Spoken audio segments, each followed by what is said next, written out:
So if you're an online coach who has ever struggled to choose the right niche, or you choose one niche and find yourself changing it over and over, this video is going to help put an end to that. My name is Brian Elwood. I'm an author, investor, and a coach. I achieved financial freedom through real estate by the age of 30. And then for the last 8 years, I've been teaching and coaching other people online, sharing what I know so that they can make a difference in the world, make a good income doing it, and also have a great lifestyle. So if you want those things, stick around and smash that subscribe button so you don't miss future videos. So this decision around choosing your niche is actually one of the most searched for things among coaches, course creators, and experts. In fact, I just finished my second book, which is called Nail Your Niche, which will be out in the next couple of weeks. I'll let you guys know where to grab it for just the cost of shipping once I've got it all ready and available.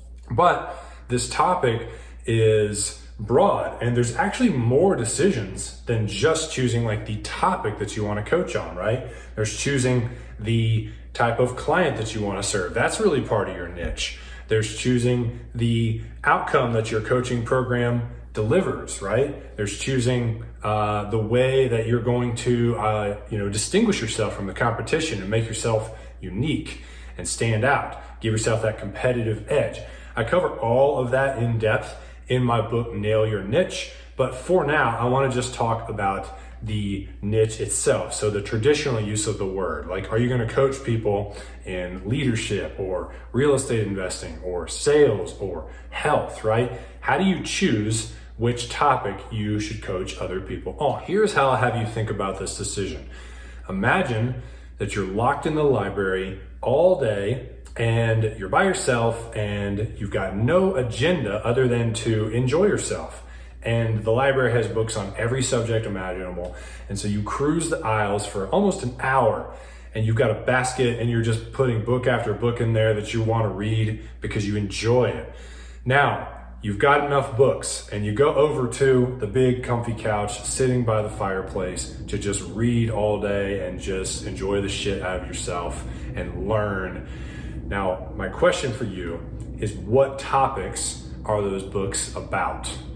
The answer to that question is usually the same as what niche you should be coaching in. If that example didn't resonate for you, then here's a couple other ways.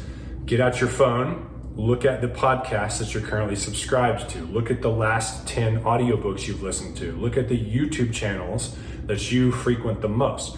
Or you could go talk to somebody that knows you really well and say, what topics do I like to talk about the most? What do I light up about? What do I just ramble and annoy you, when I'm talking about this? Like for me, it's online business. I could be at a dinner party, bored as hell because people are talking about like football and weather and this shit like that. And I'm like tired. And then somebody says, I just wrote my second book or whatever. Or I'm thinking about writing a book. And because I like stuff like that, I will literally be like, what? What's it about? Where are you publishing it? How did you do the cover design and the editing? And, what inspired you to do this in the first place? Like I would get a new sense of energy and just be there for the next hour. Like all of a sudden I don't want to go home because I want to find out about their book, right? Because I like that topic. And so the topics that give you energy are the ones that you should consider as your niche. In the beginning of this video, I said how I chose the wrong niche and eventually changed it. So as I told you, my story is in real estate investing. I flipped hundreds of homes, bought dozens of rental properties, and achieved like passive income equals expenses, the financial freedom deal by the time I was 30. I'm 38 at the time of this video. From when I was 30 until probably about 35 or so, I coached people on how to invest in real estate because that's what I had done, and I was like, whoa, this has to be my niche. It's the only thing I have a track record in, and I guess this is what I have to help other people with. In fact, somebody else who was a successful real estate coach told me, Brian, you got to be a real estate coach. Like, it's obvious. And I just trusted him and was like, well, I think he's right. And so I dove in. But even at that moment, when I was just starting out, there was something in my heart, it was kind of telling me that this wasn't really my niche. You see, even then, I had already stopped reading books about real estate, stopped watching YouTube videos and listening to podcasts.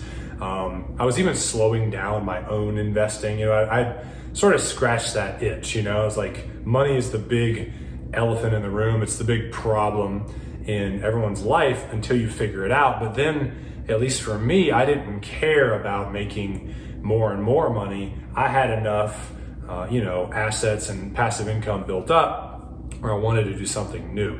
And I was studying coaching and digital marketing and podcasting and writing and all that stuff hard, even back then. But I chose to coach in real estate because it was the only thing I felt worthy or credible about doing.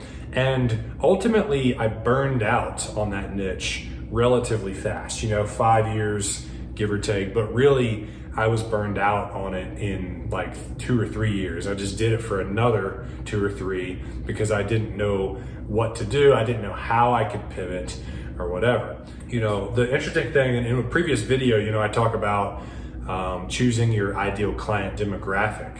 So what I did is, because real estate was my thing, I built up an audience of real estate investors and people in the 9 to 5.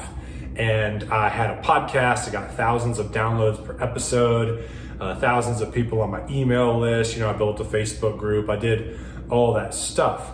And then when I pivoted to serving who I serve now, which is online coaches, that's the demographic that I really enjoy serving. And it's in alignment with my own interests. I love this niche. I basically had to build my audience all over, sort of start from scratch. And so I wish I could go back in time and shake myself and be like, dude, you're not, you're not passionate enough about real estate to start a real estate coaching company and build an audience, because you're probably just going to want to shut that down at some point and create content for a different person in different niches that you're more passionate about. I wish I would have known that. Hindsight's 2020, but I didn't want you guys to essentially make the same mistake, because every time you stop and start all over, it's disruptive to your progress, and it's hard to hit your goals when you're going fast and then you change, going fast and you change, right? And so I really recommend that you choose a niche that you're really passionate about, and probably not something that you just got passionate about in the next 6 months or whatever, but what's been something that you've been into for the long haul. What is stood the test of time that you're just really interested in? I don't see myself ever becoming disinterested in things like business or online coaching, writing books, creating courses, whatever it is that helps me and other people share our message with the world, make a difference, and make a good income doing it. That stuff jazzes me up. I love this industry. And so I know there's longevity. Maybe I won't do it for 30 more years, but easily 10, right? And if you can see yourself with a good runway of interest and passion for your niche, then you'll have enough time to build a real business. Now, one last bonus tip before we hop off here. The cool thing is when you really nail the type of client that you want to serve, you can actually help them in multiple niches. In fact, Brendan Burchard, has created brands that help people become a coach, or help people become a high performer, or help people become a speaker, or help people create products and sell them online. What he essentially looks at is who is that ideal client and what different aspirations do they have, and he helps them hit all of them. So if you love serving moms, let's say, and the first aspiration that they have is they want to get in shape or whatever, then your first niche can be fitness, right? And as long as that's something you're really passionate about, you can choose that. But you don't actually have to only offer that forever, because once the moms get fit, they might say, well, hey, I want to start my own business like you have. I want to learn how to help and coach other people online. So you could have another product after that that helps your customers to start their own online business. and then they could have even a third aspiration, and you could create a product for that as well. So the cool thing is, while the customer demographic decision is somewhat carved in stone, the niche one is not, okay? So I hope this video hasn't been too contradictory. I do want you to choose the niche that you are the most excited and most passionate about, because that's like choosing the life partner that you love the most, instead of choosing the one that you're like, well, this person's responsible and they make good money, right? We all know that you should go for love, right? As long as that person isn't crazy. And so in the same way, go for love when it comes to choosing the niche that you want to help people with online. That's going to give you the best chance of success in the long run. And then the good news is you can essentially stack other products and programs on to that are in different niches over time. But it's not really recommended to do that until you're making like at least 6 figures from your first product. Other gurus and stuff would say you need to be making 7 figures from your first offer before you add things on. But it's really a matter of preference, right? Because a lot of them are just talking about how to make as much money as possible. You may want to keep things smaller and have a program that's doing $100,000 a year and then add something new on because it's fun and exciting for you. It's up to you. Just don't try to do 3 niches all at the same time right out of the gate. That is how you will definitely fail. Cool.